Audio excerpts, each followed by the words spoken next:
you the wrong way. You want to bite them. Yeah. And sometimes you say and do things that are socially unacceptable. And, I went and got a brain scan by this guy called Daniel Amen, who's this brain guy. He's against all psych meds and stuff, but he thinks let me have a look at your brain. And he put a radioactive tracer in me. Whoa. And to photograph my brain. Right, He works with a lot of, right? Yeah, he works with a lot of football players and guys who've Okay. had brain injuries. Man, it's thirsty in here. But, so he looked at my brain and he was like, and he opens the file and I'm in there with the guy and he looks up and he goes, "Are you okay?" And he goes, first he went like this. And I said, "What?" And he went, "Are you okay?" Like that. And I said, "Yeah, I think so." And he came over and he sat next to me, but very slowly and cautiously. And he says, "No, you're not." And I said, "What do you mean?" He says, "You got the worst case of PTSD I have ever seen." And I said, "You mean like even worse than guys in war and shit like that?" And he goes, "Yeah." And he says, "You're not okay." Jesus Christ. And I was like, I started to well up, like, no, I'm not. It's like, Oh, boy. and it was, he had a very miraculous and great remedy for it, which was to eat a bunch of fish oil, vitamin B complex, and get into a hyperbaric chamber for 40 sessions. But make sure you do at least 2 or 3 a week. It fixed my head. Really? Yeah, it got me out of that wacky place, So it was something to do with nutrition and oxygen and... Yeah. And your brain is neuroplasticity. He explained neuroplasticity to me and how, okay, you could get brain damage and like holes in your head and all, concussion. I used to play rugby. And I've been knocked out on the field a couple of times, That explains a lot. Yeah. And so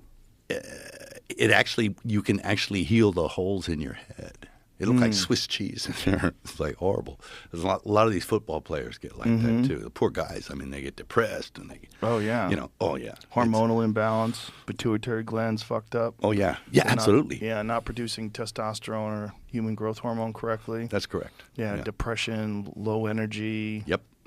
Irritability. Irritability. You want to kill somebody. It's like terrible. Yeah. Thing, and it's just not socially acceptable. Plus, I don't want to go to prison. Yeah. So. Well, the rugby, I bet that's a giant factor. Yeah. I played from like 13 to probably in my late teens. And you get knocked around a little 100%. bit. Yeah, there's no ifs, ands, or buts about that. No helmet, Well, people don't realize, like, even shots to the chest cause brain damage. Oh, yeah. Yeah, that's what people are realizing now. Yeah, sure. I mean, and like I'm addicted to the UFC. Right? I love it. But I know that these guys are, I feel kind of sorry for them. I do as well. Yeah. And one of the guys, I knew one of the guys fairly well.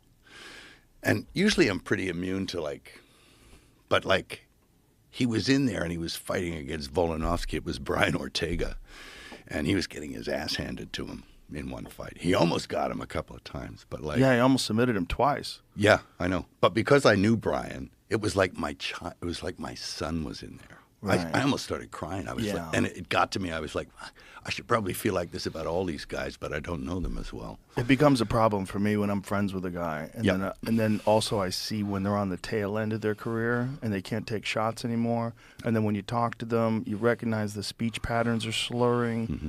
Yeah. Yeah, I met Muhammad Ali when he was in a chair, Oof. And man, I don't know if I could even tell this story.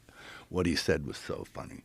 But he was still in there, and he was still a little devil. And he was like, and he was still fucking with people.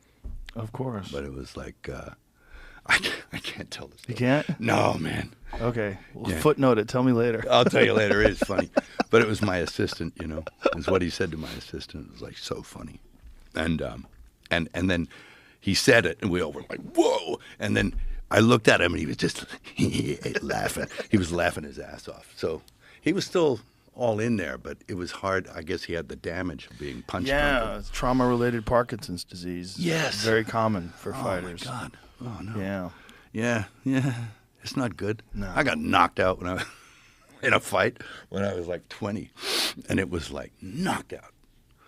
Like, out. And it was, I woke up in the hospital. Not good. No. Well, a few of those will explain a lot. Yes, it does. Yeah. And we didn't know that, back then. That's why it always drives me crazy in a movie when someone gets hit over the head with a gun and knocked out, and then 5 minutes later they're fighting and they're fine. It's Or shot in the Yeah. arm, They kill you, That always makes me laugh, too. But we used to do it, Well, you kind of have to, right? Yeah. It's like Yeah. part of the whole